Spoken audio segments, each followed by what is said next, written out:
अस्सलाम वालेकुम नाजरीन, आप देख रहे हैं आवाज का स्पेशल प्रोग्राम।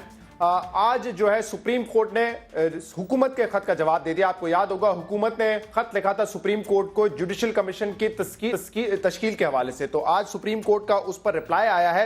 मुख्तसर अगर मैं बात करूं तो इस रिप्लाई में यह कहा गया है सुप्रीम कोर्ट की तरफ से कि जो हुकूमत की तरफ से लेटर हमें मौसूल हुआ था उस पर जुडिशल कमीशन का कयाम नामुमकिन है। अब वो कौन सी बातें हैं जो सुप्रीम कोर्ट ने अपने लेटर में लिखी हैं? ये वही बातें हैं जो कि बहुत मर्तबा हमने उन पर सवाल उठाए हैं, हुकूमत से हमने भी सवाल किए कि आपके लेटर में ये चीजें हैं, इस पर कैसे कमीशन बन सकता है।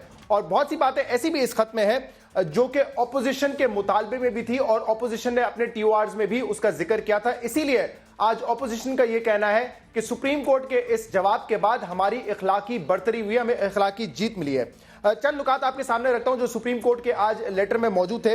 उन्होंने कहा कि 1956 के एक्ट के तहत कमीशन का कयाम बेसूद और गैर मौसर होगा।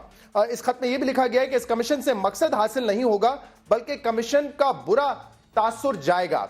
टीओआर्स इतने वसी और ओपन एंडेड हैं कि किसी नतीजे तक पहुंचने में बरसों लगेंगे। और ये वो सवाल है जो हम भी कर रहे थे कि अगर 1947 से लेकर 2016 तक उन तमाम लोगों की इंक्वायरी करनी है जिन्होंने लोन राइट ऑफ करवाया है, जिन्होंने कर्जे माफ करवाए हैं, जिन्होंने किकबैक्स लिए हैं, कमीशन लिए हैं, तो ये एक बड़ी ही तवील एक्सरसाइज होगी और इसमें सालों लग जाएंगे। और आज सुप्रीम कोर्ट ने इस खत में ये लिखा है कि अगर इन टीओआर्स जो कि बहुत ज्यादा वसी और ओपन एंडेड है इस पर कार्रवाई की गई तो इसमें सालों लग सकते हैं।